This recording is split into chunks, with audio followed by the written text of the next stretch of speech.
Good evening to you, bro. Good evening, bro. Good to see you again. I'm very happy to see you once more. All right.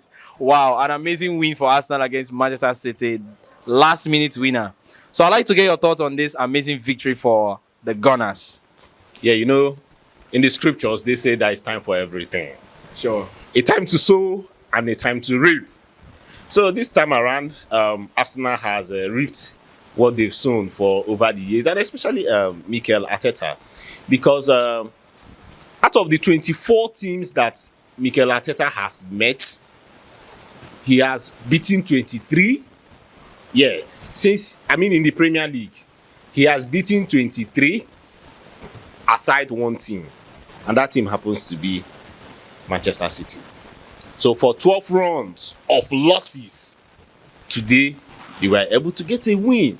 And at the 88th minute, at the dying minutes of the game, it's a time for celebration, and also a time to also reflect for everybody out there. Now I'm turning to a motivational speaker. For everybody out there, they say weeping comes in the night, right? But joy comes in the morning. Yeah. So big kudos and big congratulations to.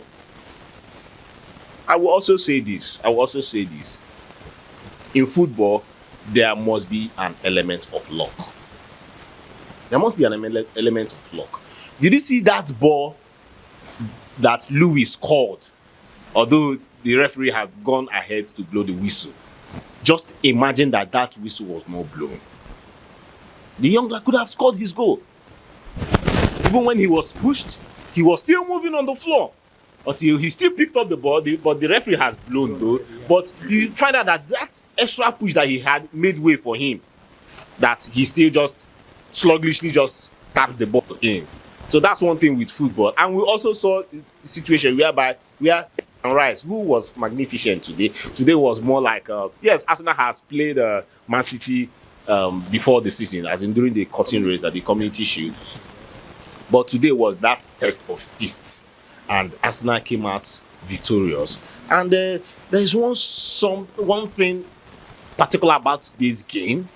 You will see the Arsenal defenders doing so well, coordinating very well. In fact, even at a time that I was even wondering how will Man City score from the middle. I was like, if Man City should score, it should be from the flank. But because that middle, as in, we see that block of Dangote cement just fully pounding on that center. And at the end of the day, it was just victory for Arsenal. And big kudos to them. All right. Now moving forward, let's talk about this Arsenal player that the fans have been complaining about for so long. Actually, he was the one that gave the pass that led to that goal. Although he came from Partey, but if not for what he did, Martinelli wouldn't have seen the opportunity to do that. So, what do you have to say about Havard? Finally, Havard.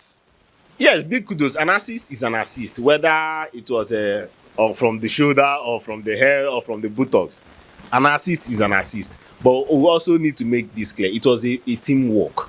Just like as a Wenger will always tell you, a goal should be a teamwork. That's why when Arsenal, as a Wenger during his time, you see Arsenal making up to 40-something passes because of his kind of play, his kind of philosophy. He wants everybody to be involved. As I was watching the replay of that game, who I was even looking at for was the guy that threw the pass, the long ball from the back that got straight to the 18-yard or nearly to the 18-yard box. I don't know whether it was Tomiyasu that dropped it first for Havard. I do not know. That dropped it first for Havard before Havard released it for Martinelli to strike. And if you notice, that is how the footballing world is playing right now. Look at Van Dijk, the Van Dijk of this world. You find that that's how his game comes. He goes from the back. He throws that long ball. The long ball that we are also against too. Because yes, back in the days of Sam Allardyce, you can remember, Sam Allardyce was liking long balls, and it can be very, very boring. But you find that in football, you just also have to be dynamic. Just like what is happening with the goalkeeper. If you don't have a goalkeeper that can play the football, You might not have the best of the goalkeepers right now. Okay, Yes, of course. okay. Don't remind me. I will not mention his name. So, but you also even with this goalkeeper thing on of playing football and not, see, at the end of the day, yes, one might also need a bit here, a bit there, and a bit there. But then I'll also question the performance of Raya, the Arsenal goalkeeper today against what's his name? I'm beginning to forget the name of Ramsdale. Oh, it's not good to keep somebody in the bench. So if you check today, there was a long ball that City played that he went out to get, but he couldn't. I bet you if it was Ramsdale could have touched that ball. And you saw what happened. It was an element of luck that Man City could not score Arsenal from that incident. And normally for goalkeepers, they will tell them, goalkeepers, you need to make sure that if you are chasing a ball on the air, in fact, if you want to lose your life on that air, lose it than not touching that ball. Because if you don't touch the ball, it might just get to the head of somebody and the person will score. So that's what happened to him. And I think that it was one, his timing was wrong. Secondly, he did not have the height to go for that ball up there. Okay? But you know, football, like I said, a little here, a little there, a little here, a little there. But at the end of the day, they became victorious today. And like I said before, matter of luck. Luck played this part today. Yeah, obviously. Now let's talk about the Man City side.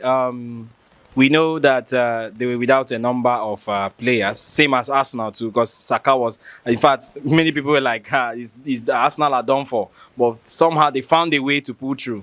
But now you see Man City missing players like Rodri. Can imagine what would have happened if Rodri was in a game of this nature. So, what do you really feel? How do you really feel that kind of impacted Manchester City? There's no team right now in the Premier League that does not have injured players. Pack of them. There's no team. Okay. Man City, even without Rodri, yes, we know how unique and efficient that guy can be in the midfield, okay? But that does not also mean that they wouldn't have given Arsenal a day of their life, a run for their life today if everybody wasn't there. So, Rodri not being there, yes, I can count it for them. We felt it, okay? But then, Saka not also being there, Arsenal also felt it. Even the Martinelli too that was not there, you know, he's just coming back from injury. Arsenal still felt it, not until when he was brought in and he did his wonder. The Man City that we are talking that they are injured. They still have outstanding players there. You have the Lewis of this world. You have the Doku. When Doku came in, you saw how that. Omo, I was shocked the way that guy was playing football.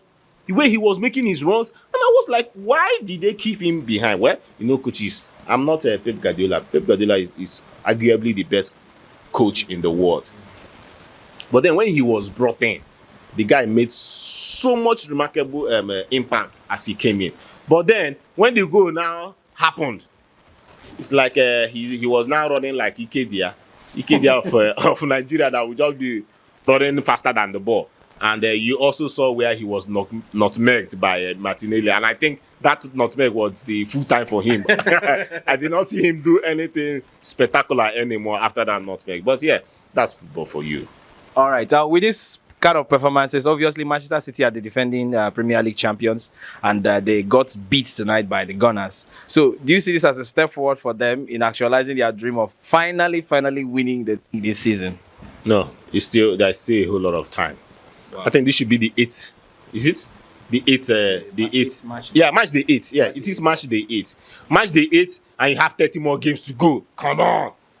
30 more games. You know what that means? And by December, people will start. Fatigue will come in.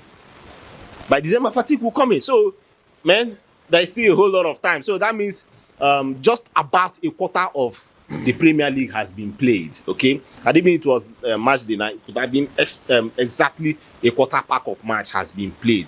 But then, if you ask me, yes, we are going on a very long international break. But if you ask me, I will tell you that you still have a team like Liverpool, you still have a team like Tottenham. They might sound crazy, but remember back in those days when Leicester City picked the league. Yeah. It was like play. Yeah. So right now, I'm seeing these 4 teams. Okay, these 4 teams of Tottenham currently is standing number 1. The same goal, the same points with Arsenal, the same goal difference with Arsenal too. But due to they scored 18, and Arsenal has scored 16. But the same goals different. 18 conceding 8, while Arsenal has scored 16 conceding 6. But plus goal difference goes first before the other. So Tottenham doing first, Arsenal doing second, Man City doing third, Liverpool doing fourth. I think it's between these 4 teams.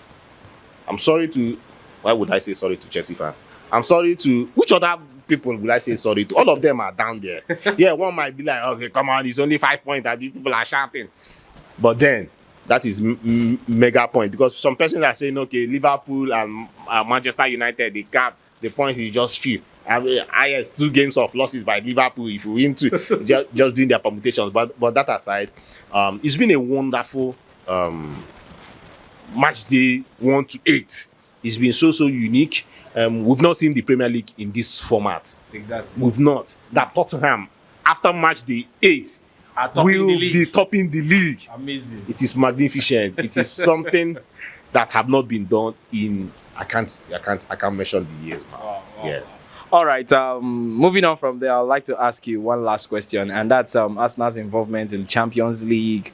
Obviously, they have done very well in 2 games. I think they have lost 1, and yes, they won 1 and they lost 1. That was the last loss to Lens. So, but do you really see that deterring them from actually advancing in the Premier League? Oh, sure. The Champions League for me, for Arsenal, I think it's a done deal. Yes, Lens really showed them that they have their flaws, okay. But then, if you now question the other games that will be coming, I see Arsenal. I see them scaling. It is not a very big deal for them with this kind of form. But now the question is, my fear for clubs like Arsenal, maybe Tottenham, should be because of the December pressure. Man City will be getting more players, more persons will be joining their squad, the ones that are injured. And Man City is the team with the highest depth as it stands right now. Their bench can whitewash a club like Chelsea. Okay. No, I know what I'm saying. So, but then Man City, for me, they are the favourites to still win the league. For me, they are still the favourites. Yeah. All right. Thank you very much for joining me. I appreciate you.